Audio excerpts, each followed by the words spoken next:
I need to love myself more. I need to take care of myself more. How do I do this? Hello, friends, and welcome to the very first episode of this journey towards self-awareness.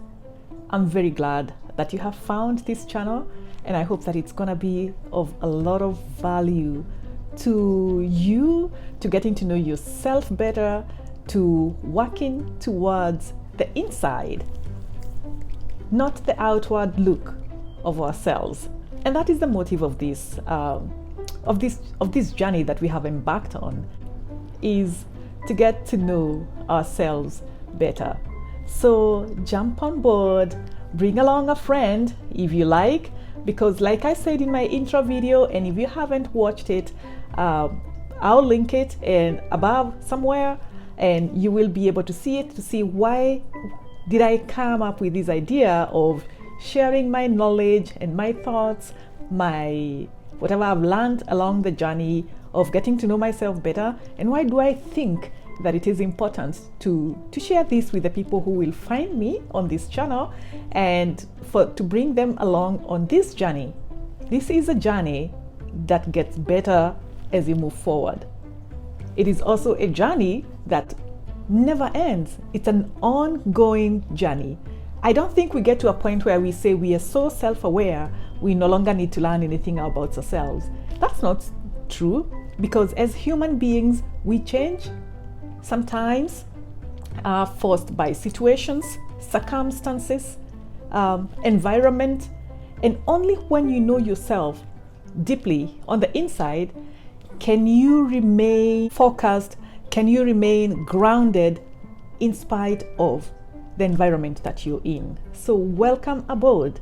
I'm going to introduce myself formally. My name is Ms.Kibuthu. My mission with this channel is to talk about self-awareness, the things that I've learned, the books that I've read that have made me confident enough to say that this is a message that I can share with other people. So to the first question that I hear so many of my friends and people who interact with me and get to know me better ask is, how do you know that you're self-aware? And my answer to that question is, you know you're self-aware when you live authentically within your values.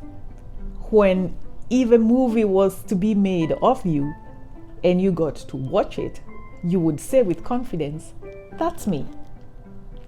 What would take you by surprise?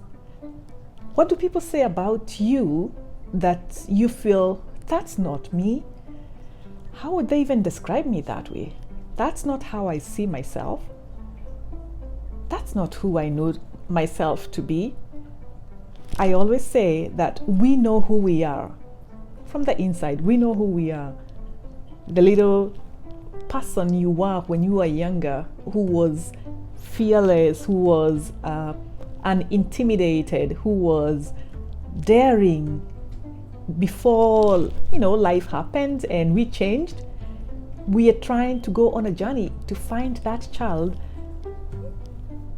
who was truly you. Of course we change. Inevitably in life, we have to change. But we grow. We don't discard who we are originally. We grow.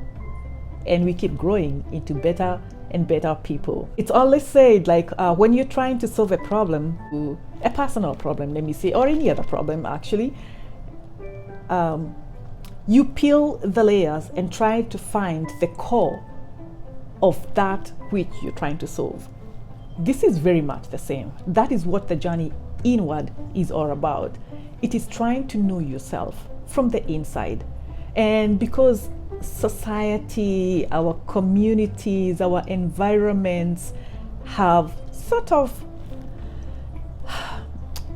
led us to a point where we sometimes might find ourselves acting in a way that we are not, trying to conform to the ways, be it in the office, maybe as a professional, as a parent in front of your children, as a child in front of your guardians, your parents, as someone else for your friends.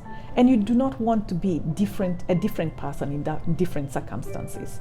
You want to be able to remain grounded in your values. Grounded in your values. That is a term I'll continue using over and over, because that is the point I got to when I sat down to do the work and I said, who am I really? Who can I be consistently all the time? And I know that I'm being that way because I hear the same things from people over and over again, and I get almost similar questions. And that is where I want us to go with this journey. To a point where, like I said earlier, if you want to watch a movie made about you, you would agree and say, that represents me. That's who I am. So welcome aboard.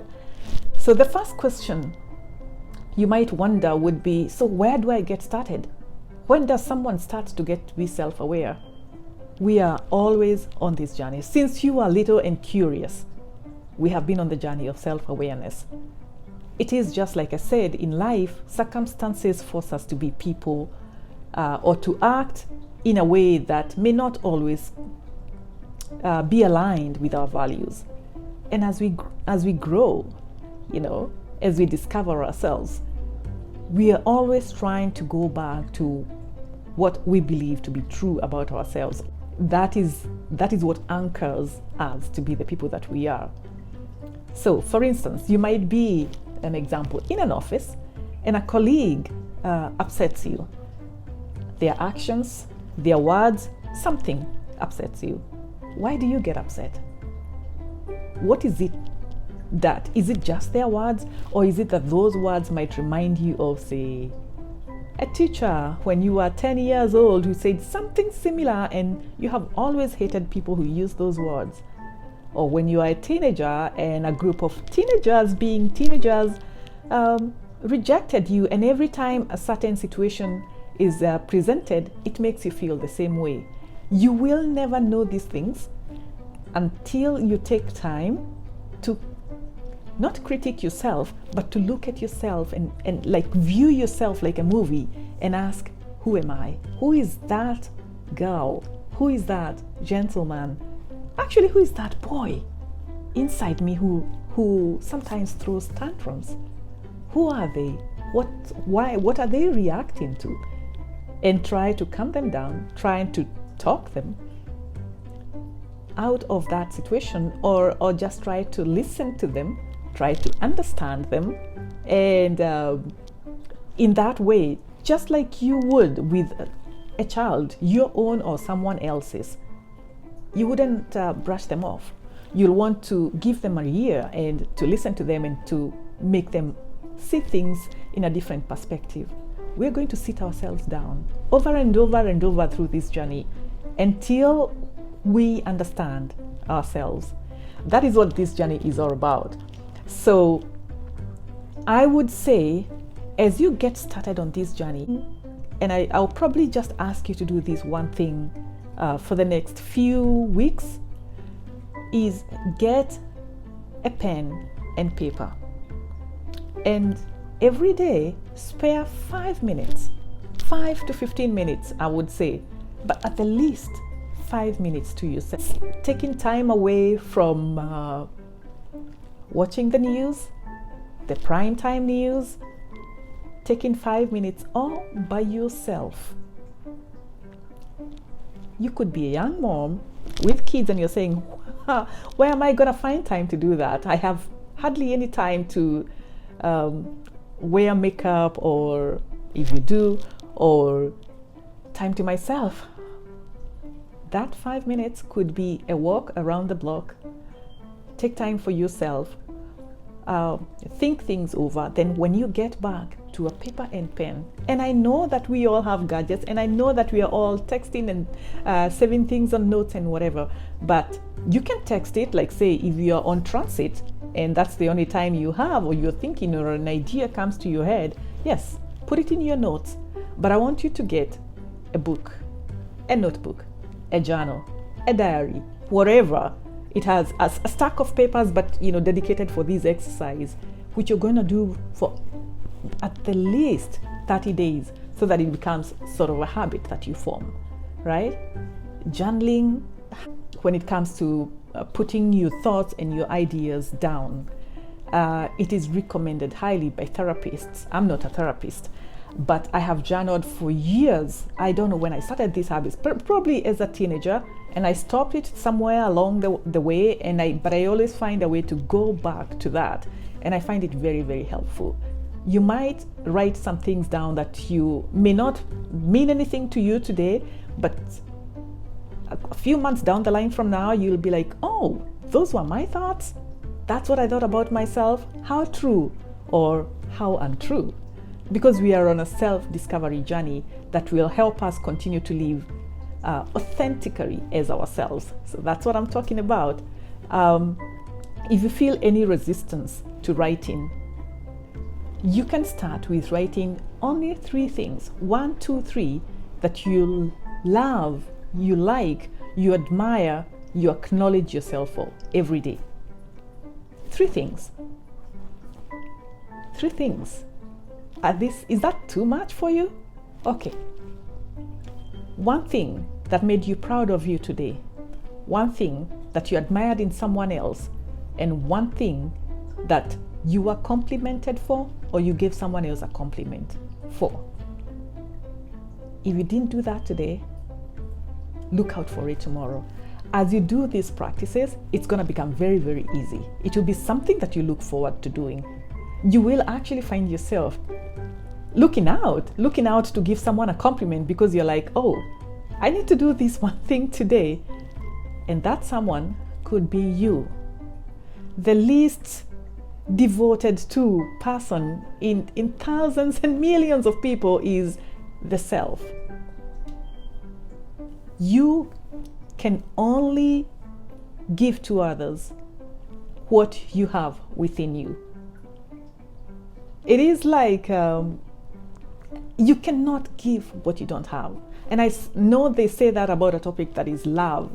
And we are going to be discussing this in the future because love is the core of the self. Without self-love, it's going to be very, very hard to be self-aware.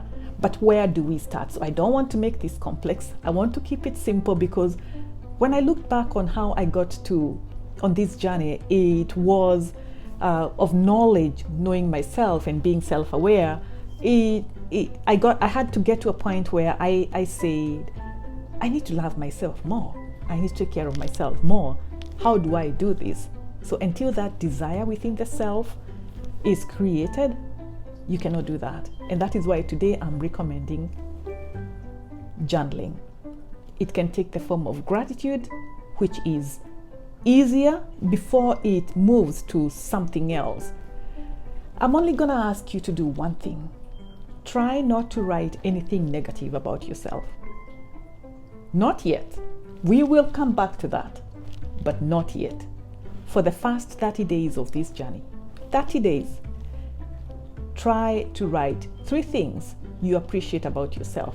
Or like we said a few minutes on this show, something that you admired about someone else, something that you complimented someone else on that day or today, and something that you would compliment yourself, or you love about yourself, or you like about yourself. It could be as simple as, I got to work on time today. It is as simple as that. And keep it simple. Keep it to 1 sentence. And you will find as time goes by, you will have more and more things to appreciate yourself about. And that is how we get started on a self-awareness journey.